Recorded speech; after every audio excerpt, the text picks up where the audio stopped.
Eu vou pegar aqui a informação que acaba de sair, a gente já estava discutindo isso nos últimos dias. A PGR defende prisão domiciliar a Collor, acabou de ser publicado no portal O Antagonista. O atual Procurador-Geral da República, Paulo Gonet, fez essa manifestação, defendeu que a pena seja cumprida em regime domiciliar devido à idade avançada e à condição de saúde de Collor. Ele disse o seguinte, entre aspas, a manutenção do custodiado em prisão domiciliar é medida excepcional e proporcional à sua faixa etária e ao seu quadro de saúde, cuja gravidade foi devidamente comprovada. Fecho aspas. A administração do presídio Baldomero Cavalcante de Oliveira, onde Collor está preso em Maceió, disse ao STF que, aspas, as condições referidas pelo paciente são passíveis de tratamento e acompanhamento dentro do sistema prisional alagoano, contanto que observadas as suas particularidades quanto à idade avançada e as possíveis pioras em seu quadro por seu relato de distúrbio psiquiátrico. Fecho aspas. Quer dizer, a administração do presídio disse que, ok, a gente dá conta, é isso que eu estou entendendo. Mas o Gonet considerou que revela-se recomendável e adequada a concessão de prisão domiciliar humanitária. Então, esse parecer foi enviado aí ao ministro do STF, Alexandre de Moraes, que é o relator desse caso. Também o relator-geral da República, foi ele que ordenou a prisão do Collor. E esse parecer da PGR pode ser, Duda Teixeira, bem visto aí pela turma do Jair Bolsonaro, né? Porque Bolsonaro está no banco dos réus, ele vai ser julgado no STF, a tendência é de condenação à prisão. Ele tem que ter... Checa aí, produção, a idade do Collor, né? O Bolsonaro tem 76, se eu não me engano, 77.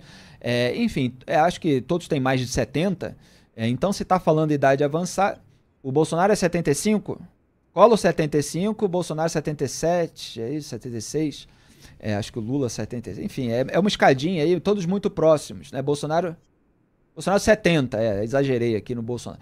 70, mas é justamente esse ponto de limite aí. Vamos ver como é que vai pender aí a situação no caso do Bolsonaro. Se ele for condenado, ele está com problemas de saúde e está na casa dos 70. O Lula já é mais velho com 79. Diga, Duda. Em relação à questão da saúde, o Collor com transtorno bipolar e Parkinson, realmente fica mais difícil permanecer na prisão. O Bolsonaro, o que a gente sabe é que ele, por causa da facada, precisa correr para o hospital de vez em quando, né? E fazer essas cirurgias.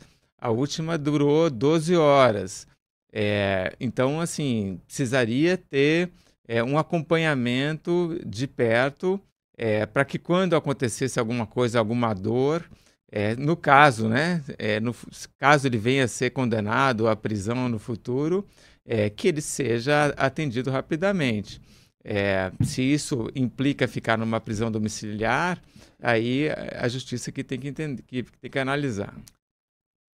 20 segundos só para o intervalo. Então, o Denis Xavier, depois ele fala sobre o Collor também.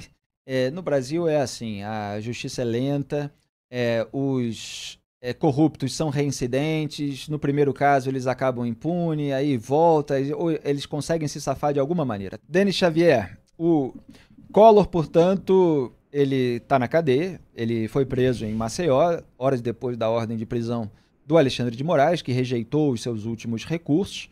Tem um ex-ministro também, o Pedro Paulo Leonir Ramos, que foi preso também, ex-ministro, curiosamente, de assuntos estratégicos do governo Collor, e que estava lá sendo o operador do recebimento de propina na BR Distribuidora, propina de 20 milhões de reais paga pela UTC Engenharia, na época comandada pelo Ricardo Pessoa, que fechou colaboração premiada e deu todos os detalhes, como eu mostrei em várias matérias no portal O Antagonista. Então eu estava no fim do último bloco, Dente, falando sobre essa sensação que fica de que os corruptos nunca são punidos devidamente.